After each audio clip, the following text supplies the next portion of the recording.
માંથી પધારેલ મહેમાન શ્રી, માનનીય આચાર્ય શ્રી, વંદનીય ગુરુજનો તથા મારા વહાલા વિદ્યાર્થી ભાઈ બહેનો, આપ સર્વેને ન્યાય જાનકીના નમસ્કાર। આજનો મારો વિષય છે તમાકુ।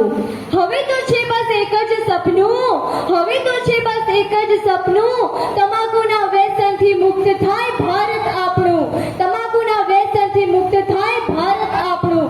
તો હવે વ્યસન વ્યસન વ્યસન શું છે આ વ્યસન? કેવી રીતે થાય છે આ વ્યસન? વ્યસન એક એવી સજા છે કે જે આપણે એકલા જ નથી ભોગવી રહ્યા, પરંતુ આપણા ઘર પરિવાર તેમજ સમાજને પણ અર્પણ કરીએ છીએ।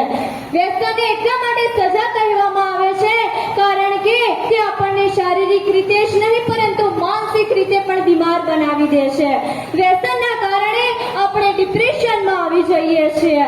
આ વ્યસનથી મોજ માણતા લોકો પોતાના સ્વાસ્થ્યનો વિચાર કરતા જ ભૂલી ગયા છે।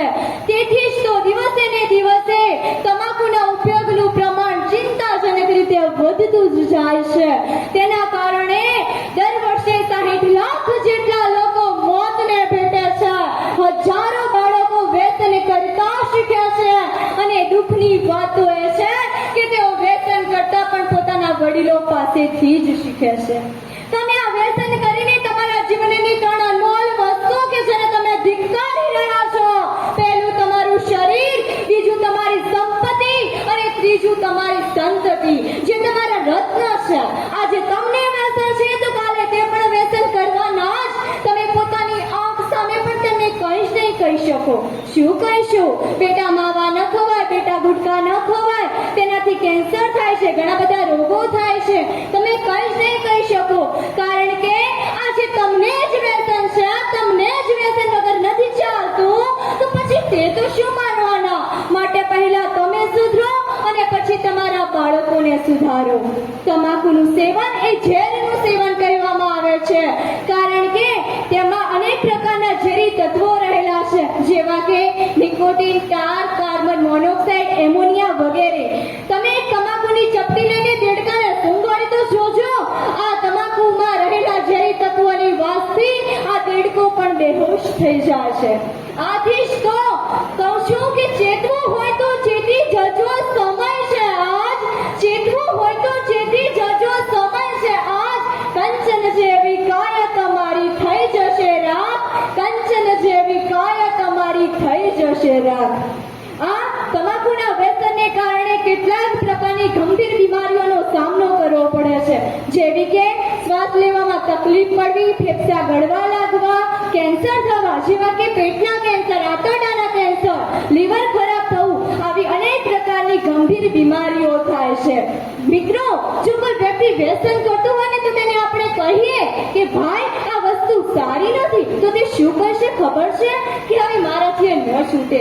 અરે મૂર્ખા માણસ, 1.5 વર્ષનું બાળક કે જેનું જીવન જ માનું ધાવણ છે તો તે ધારે ને તો તે પણ છોડી શકે અને તું શું એક આ વ્યસનને ના છોડી શકે? અરે મૂર્ખના સરદાર ધિક્કાર છે તને। આ વ્યસન એ આપણને એવા દલદલમાં પહોંચાડી દે છે કે જ્યાંથી બહાર નીકળવું મુશ્કેલ જ નહીં પરંતુ નામુમકિન બની જાય છે। આથી જ આજે તમને હું આ વ્યસનથી બચવાના કેટલાક ઉપાયો પ્રસ્તુત કરવા માંગુ છું। ઉદાહરણ તરીકે એક ગંદી માછલી પૂરા તળાવને ગંદુ કરી નાખે છે, એક ગંદી માછલી પૂરા તળાવને ગંદુ કરી નાખે છે, તેવી જ રીતે માણસની ખરાબ સંગતિ પણ માણસને ખરાબ બનાવી દે છે। તેથી દરેક માણસે પોતાની સદબુદ્ધિનો ઉપયોગ કરીને યોગ્ય મિત્રો બનાવવા જોઈએ। વધારેમાં વધારે માણસ જેટલો પોતાના કામમાં વ્યસ્ત રહેશે તેટલું જ તેનું ધ્યાન અન્ય વ્યસન તરફ નથી જતું અને તે ધારીને એટલું પોતાના મન પર નિયંત્રણ મેળવી શકે છે। આથી તો કહું છું કે યુહી બેઠે રહેને સે નૌકા પાર નહીં હોતી, યુહી બેઠે રહેને સે નૌકા પાર નહીં હોતી, कोशिश करने वालों की कभी हार नहीं होती, कोशिश करने वालों की कभी हार नहीं होती। મારા તમાકુ વિષય પર મારા ભાઈઓ તેમજ મારા વડીલો વિચાર કરે ને તો ચળવળી આસ્થાનો બેડો પાર થઈ જાય। અંતે મારે વધારે કંઈ કહેવું નથી પણ મારા વક્તવ્ય પર શાંતિથી વિચારજો કે તમારી પાછળ કોણ છે। આ